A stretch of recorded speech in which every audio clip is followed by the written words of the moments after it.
पुष्कर सिंह धामी जो पहुंचे हैं भारतीय जनता पार्टी के कार्यालय में, उनका स्वागत इस वक्त यहां पर किया जा रहा है। लगातार जो बीजेपी के कार्यकर्ता हैं, वरिष्ठ नेता हैं, उनसे मुलाकात कर रहे हैं। मीडिया से मुखातिब पुष्कर सिंह धामी यहां पर हो रहे हैं, क्या कुछ कह रहे हैं जरा वो भी हम आपको सुनाते हैं। तो इस वक्त हम तस्वीरें आपको दिखा रहे हैं, ये बीजेपी के राज्य मुख्यालय की तस्वीरें हैं, देहरादून की तस्वीरें हैं, जहां पर पुष्कर सिंह धामी मीडिया से मुखातिब हो रहे हैं। पार्टी के कार्यकर्ताओं ने, नेताओं ने स्वागत किया उनका।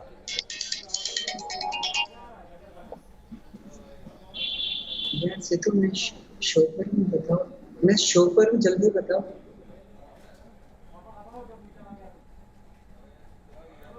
तो तस्वीरें हम लगातार आपको दिखा रहे हैं। अनिला जी, सवाल मेरा यही कि क्या वाकई आप चुनौती पेश कर पाएंगे इस चेहरे के साथ? आओ आओ।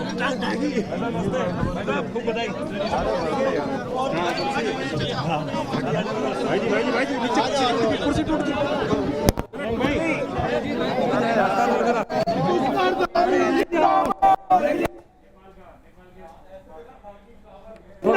जिंदाबाद जिंदाबाद पुष्कर सिंह धामी जिंदाबाद।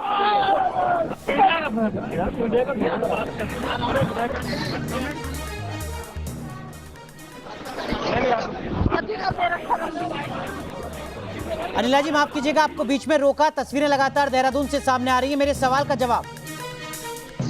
जी, सबसे पहले तो आपके चैनल के माध्यम से मैं पूरे उत्तराखंड को बधाई दूंगी, धामी साहब को बधाई दूंगी कि एक नई शुरुआत मैं कहूंगी। नई जो काम पहले हमारे मुख्यमंत्रियों ने किया है वहां पे उसी को कैरी फॉरवर्ड किया जाएगा। जैसे कि मैंने शुरुआत में कहा था, भारतीय जनता पार्टी एक आइडियोलॉजी है और वो आइडियोलॉजी के रूप में चाहे वो मुख्यमंत्री स्थापित हो, चाहे मंत्री स्थापित हो, कोई भी आ जाए उससे फर्क नहीं पड़ता है।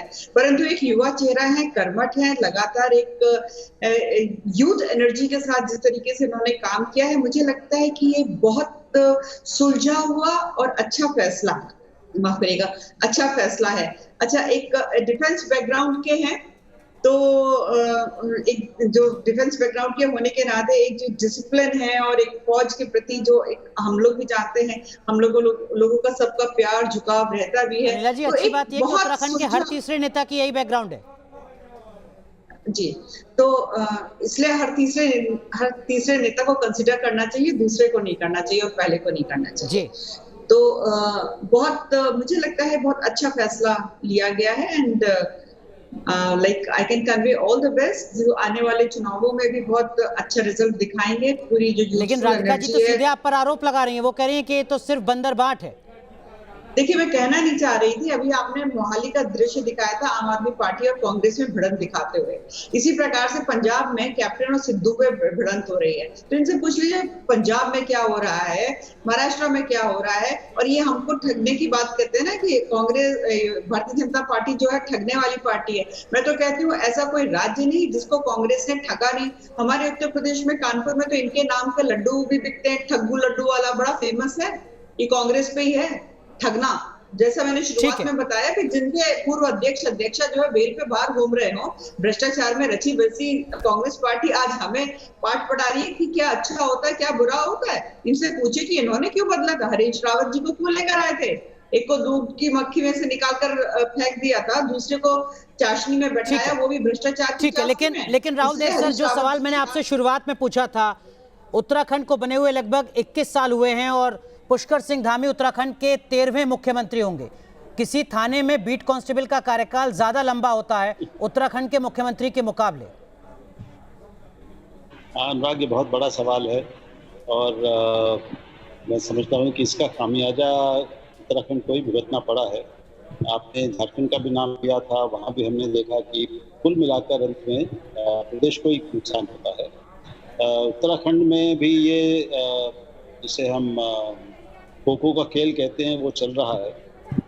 और जो छोटे राज्यों से अपेक्षा शुरू में की जो एक बुनियादी सिद्धांत माना गया था कि छोटे राज्यों में विकास बेहतर होता है, उनमें प्रशासन करना बेहतर होता है, उससे अंततः लोगों का जीवन बेहतर होता है, उसमें जटिलताएं कम होती हैं।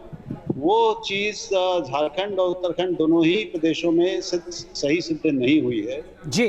बावजूद इसके कि इतना कुछ संसाधनों के रूप में, प्राकृतिक संसाधनों के रूप में उत्तराखंड के पास मौजूद है, उसके पास विकास की संभावनाएं कितनी ज्यादा हैं, बिजली उत्पादन में कितनी जबरदस्त संभावनाएं हैं, पर्यटन में कितनी जी। जबरदस्त संभावनाएं हैं, लेकिन वो सारी संभावनाएं इस राजनीतिक अस्थिरता में जो प्रशासनिक अस्थिरता भी बनती है और उसके बाद नीतिगत अस्थिरता बनती है। बिल्कुल। एक पूरी अस्थिरताओं का एक क्रम बना हुआ है जो राजनीति से शुरू होता है, मुख्यमंत्री पद के बार बदलने से होता है। जी, तो इससे वो ज्यादा अफसोसजनक बात है कि स्टेट के लिए नहीं हो सकती। अपनी संभावना को पूरा प्राप्त नहीं कर पाया है। बिल्कुल। इसका सबसे बड़ा अगर श्रेय है या कोई स्रोत है तो ये राजनीतिक अस्थिरता है। अनिला जी, अगर आप ईमानदारी से जवाब दे सकें और अगर आप जवाब देना चाहें तो क्या पुष्कर सिंह धामी ही विधानसभा चुनाव में भारतीय जनता पार्टी के चेहरे होंगे अगले विधानसभा चुनाव में? मैं इसका उत्तर बिल्कुल नहीं दे सकती हूँ। ये जो क्वेश्चन है आप हमारे सीनियर से बात करिएगा। जी। और मैं कुछ नहीं हूँ, मैं एक प्रवक्ता हूँ। इतनी ईमानदारी होनी चाहिए सियासत में। उमाकांत लखेड़ा साहब, पुष्कर सिंह धामी के चेहरे के साथ ही क्या बीजेपी अगले चुनाव में उतरने जा रही है, ये माना जाए आज के ऐलान के बाद? देखिए, मैं एक बात बहुत बता रहा हूँ आपको, बहुत जो मैं देख पा रहा हूँ इस सिचुएशन से कि कांग्रेस बीजेपी ने बड़ा जोखिम उठाया है। उसका वजह क्या है कि बीजेपी में कम से कम 2 नेता पूरी गर्दन लगाए हुए थे जो कांग्रेस से आए हुए हैं। जैसे सतपाल महाराज हैं, ये खांटी नेता हैं, पहले कांग्रेस में रहे हैं, केंद्र में मंत्री रहे हैं और रेल राज्य मंत्री और वित्त राज्य मंत्री केंद्र में रहे हैं और अभी भी उनकी पूरी दावेदारी थी। तो एक तो उनका जो वो आखिरी उम्मीद लगाए बैठे थे कि उनके नाम से सतपाल महाराज मुख्यमंत्री जुड़ जाए, ये उनकी आखिरी इच्छा थी। दूसरा ये है कि और भी जो लोग 3-4 लोगों का मैं नाम नहीं लेना चाहता, वो भी चाहते थे कि ये माला इस बार जो है किसी ना किसी बहाने उनके हाथ लग जाए।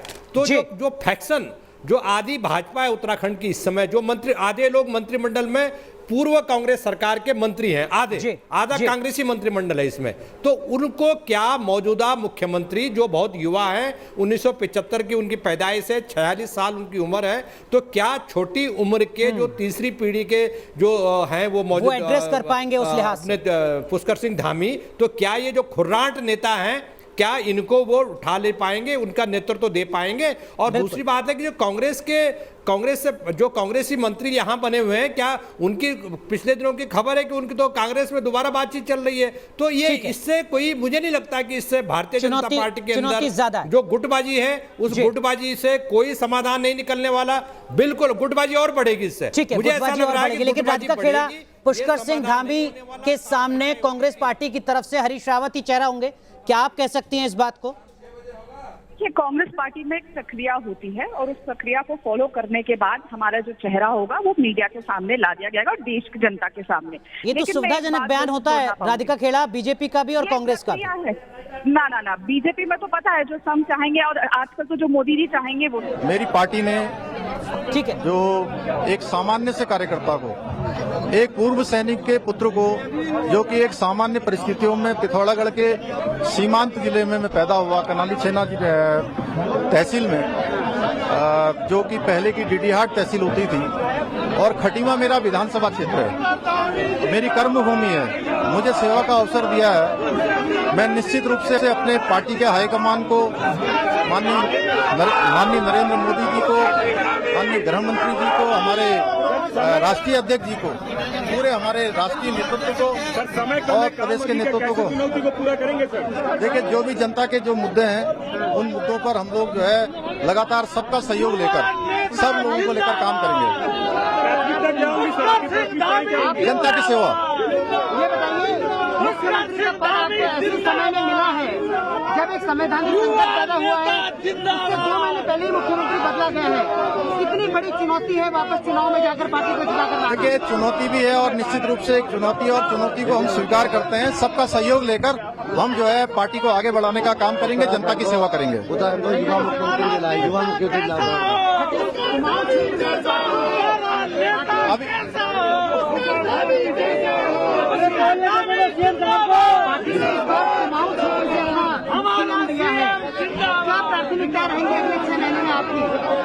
देखिए, मैंने कहा कि जनता की सेवा और निश्चित रूप से जो मेरे पूर्ववर्ती लोगों ने जो काम को आगे बढ़ाया है उस काम को आगे बढ़ाऊंगा। चलिए। तो आप सुन रहे थे उत्तराखंड के अगले मुख्यमंत्री पुष्कर सिंह धामी को, जो वो कह रहे हैं कि तमाम नेताओं ने जो काम किया है उसी काम को वो आगे बढ़ाने की कोशिश करेंगे। पूर्व मुख्यमंत्रियों की योजनाओं को आगे बढ़ाने की कोशिश करेंगे। पुष्कर सिंह धामी उत्तराखंड के अगले मुख्यमंत्री। राधिका खेड़ा, आप कुछ बात कह रही थी, माफ कीजिएगा आपको बीच में रोका। ये कहना चाहती थी कि ये पूरे देश के उत्तराखंड के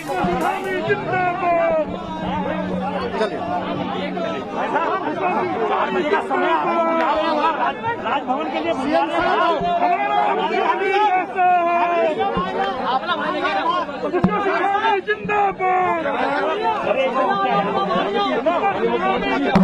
राजभवन के लिए बाहर बुला रहे हैं सारे। चलो